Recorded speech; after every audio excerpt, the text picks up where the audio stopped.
Vous avez tout à fait raison de dire qu'il y a des atteintes à la laïcité.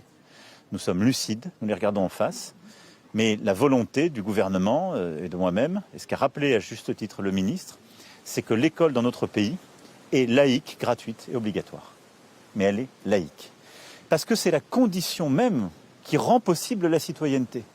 C'est ce qui fait que dans notre école, et c'est la base du modèle français, il est au cœur du pacte républicain, quelle que soit l'origine, quelle que soit la religion, la famille de pensée des parents, de la famille d'un enfant ou d'un adolescent, il arrive à l'école pour être formé aussi comme citoyen. Et donc les signes religieux, quels qu'ils soient, n'ont pas lieu d'y avoir une place. Et nous défendrons avec vigueur cette laïcité. Des circulaires ont été prises, le ministre a été clair, et la clarté de ses propos avait aussi vocation à dire, je fais référence à ce que vous avez dit à juste titre dans votre question, au fait que les enseignants, les chefs d'établissement ne doivent jamais être laissés seuls face aux pressions qu'ils subissent ou aux défis qui existent sur ce sujet.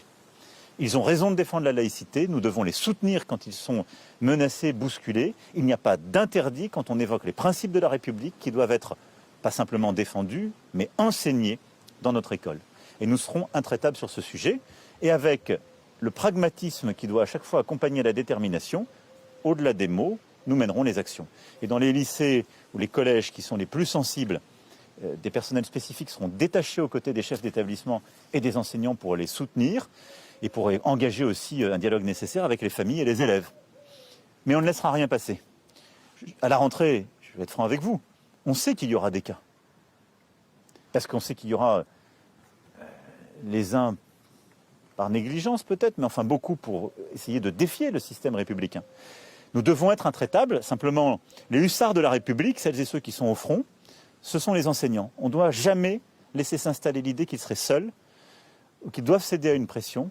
Ce qui était très important, et ce que le ministre a dit à juste titre, c'est que l'État, la République est derrière eux et ils ont raison. Monsieur le Président, vous avez passé mercredi à Saint-Denis 12 heures d'affilée avec tous les chefs de parti réunis. La plupart d'entre eux nous ont dit à la sortie qu'ils n'en avaient pas retenu grand-chose finalement, qu'ils n'en étaient pas sortis grand-chose de cette réunion. Et vous en retenez quoi ? Et voilà le président de la République qui s'exprimait au sujet de l'interdiction de l'abaya. Thomas Soulier, on l'a entendu, il a insisté, le but c'était de ne pas laisser seuls les enseignants, les chefs d'établissement. On tourne un peu la page avec ce qui avait été fait avant, la page Pape Ndiaye. Oui, même s'il dit lui-même qu'il y a une forme de continuité, il dit notamment on a toujours été inflexible face à cela. Ce qu'il faut retenir, c'est la fermeté affichée par le chef de l'État. Je me souviens en 2015, lors des attentats, il y avait un débat à l'époque entre Manuel Valls et Emmanuel Macron sur les attentats et est-ce qu'il faut les expliquer ou pas.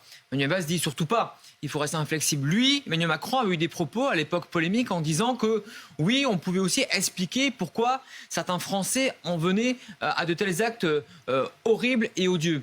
Et après ce temps-là, beaucoup disaient qu'il y avait un flou idéologique chez Emmanuel Macron sur le thème de la laïcité, sur le thème de la fermeté. Là, depuis 2 ans, il nous parlait de son discours qui est important sur le séparatisme, il veut afficher une ligne très très clair. Donc il y a des mots clairs, aucune complaisance, nous serons intraitables, je serai inflexible, on ne laissera rien passer, mais il conçoit toutefois, il prévient, on en parlait juste avant sur le plateau avec votre invité, il y aura sûrement des cas à la rentrée de filles qui vont vouloir défier l'autorité, peut-être parfois provoquer, il se prépare à cela, c'est pour cela qu'il y a eu cette note de Gabriel Attal au proviseur pour les écoles, notamment pour les collèges et les lycées, pour dire que d'abord, dans un premier temps, il y aura un échange entre la jeune fille et le directeur ou le proviseur, et puis qu'il y aura échange avec la famille aussi, et qu'il pourrait y avoir, in fine, en tout dernier recours, une exclusion de l'élève.